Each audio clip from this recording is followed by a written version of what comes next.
Assassins, Takashi Miike's 2010 remake of the 1963 film. Liam Rooney, you chose this film this week, changing up the genre again to sort of Japanese period action adventure. Just on your list for a while, has this one been?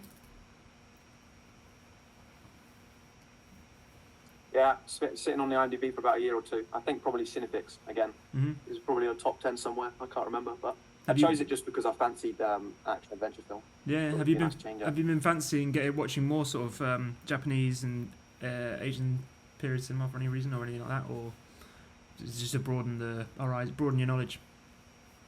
No, I think I was just scrolling through looking for action adventure films, and 13 Assassins was like, I don't know, second one down. I don't think I was like keen to watch anything from a particular country. It just happened to be what it was. Mm-hmm. Just first of all, as well, other than some of the obvious classics, how many samurai films have we all watched before? James. Other than the obvious. A fair few. Yeah. I mean, the obvious one being like The Last Samurai. Yeah. Mulan. Mulan, yeah. Well, I'm not sure that's actually samurai. I'd say it's just an Asian film with fighting in it. What was the one, with sword fighting. What was the one with Matt Damon not long ago? The Great Wall or whatever. Was it The Great Wall? Or the one with Matt Damon in it a couple of years ago? Yeah. It was a flop, I think. 40, I think it was a flop. 47 Ronin as well. What's that, Jem? 47 Ronin, if anyone's seen that. Yeah, I know which one that is. Has anyone seen the original Seven Samurai film or any Kurosawa? No, I really want to watch that. Because his films I think were pretty much he did pretty much all samurai films that were to come after him. They all borrow like ideas and principles and themes and shot sequences and stuff from his work. But I haven't seen anything other than Seven Samurai, and there's another one called something like The Lord of Spiderweb's Castle or something like that. But his films are worth watching, even though they're old, because they're just fucking sick. So on the whole, there's not an awful lot for us to compare this film to, although there are resemblances to others. So James, fire us off. What was your first reaction to 13 Assassins, the remake?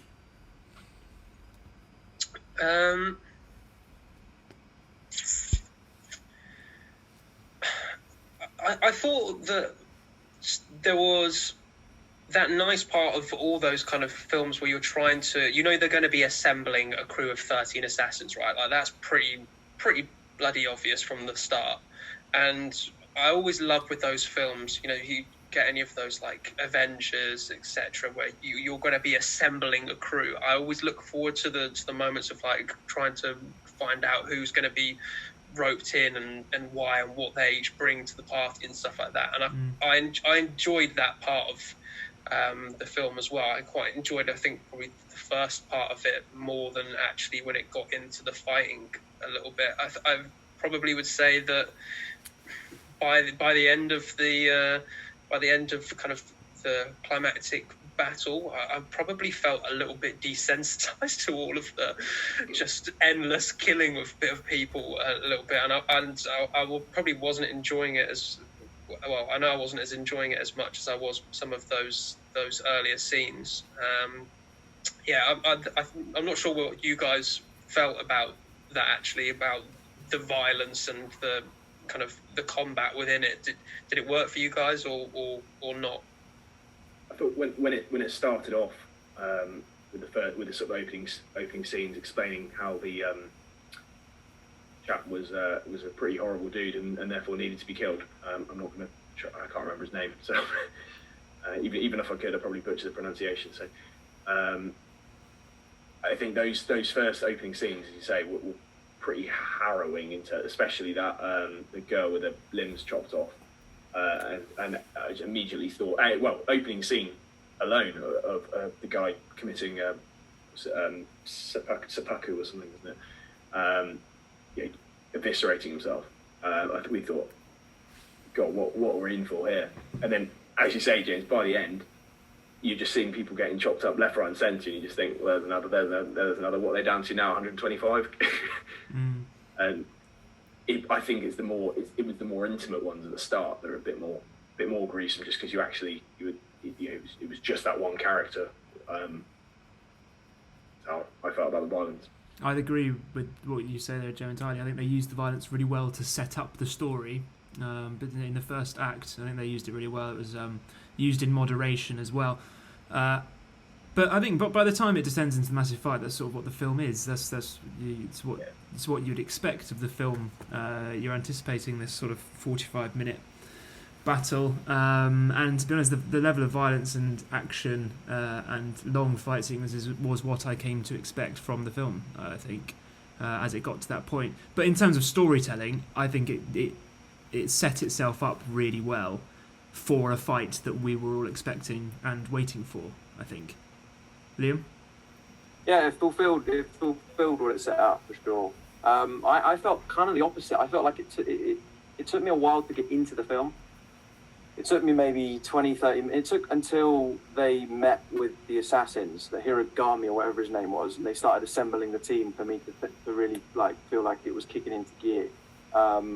Because towards the start, there was so much seriously delivered sort of exposition about what was going on with the warring clans, and there was so many, there was just so much complicated, thick exposition and so much names, and the film, the storytelling was kind of standard. So I think for all that, it just took me a while to really engage with it and sort of,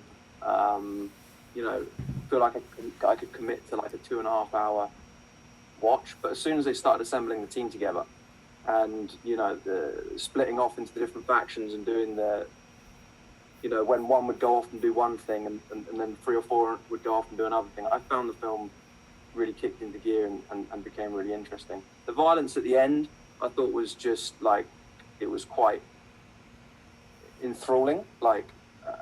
It was so non-sensational. In so many films you see violence and it's kind of depicted in this kind of flashy way. The way it's shot, they're trying to create heroes out of the action, and you've got shots designed to have the characters seem like they're heroic and they're creating all of this amazing looking action. But in this, it was just it just felt very real and very gritty, and you'd have these moments where it looked as if one of the characters was about to have this heroic speech and run in and do this crazy stuff, and then he gets a sword in his throat and falls down, and that stuff was so unexpected to me. It was so, you really feel the blood and the death and the kind of nauseous kind of reality of it all. So it worked for me. It was a kind of fresh way of depicting cinematic violence, and I kind of liked it for that. I think that was obviously a key. It's easy to say violence was a key theme throughout it, but they actually did use that as part of the plot. The reason that what was it, 13 of them were able to kill so many was because of the 200 strong. They were samurai, but they hadn't seen violence. That was the key thing of the plot, was that it wasn't. This is right at the very end of feudal Japan, and they no longer have these big wars, and so people aren't used to the violence, and therefore that's why the Lord is running around like a madman, going, "This is amazing," because he's enthralled by it, and he's just saying, "Is this what the age of war is like? We should bring it back." And I think that's the only way you can possibly justify that 13 people would be that many, is by saying, right, well, they've obviously got a lot more experience, etc. It's a film. If you actually had to look at it, if you tried to put any sort of historical spin on it.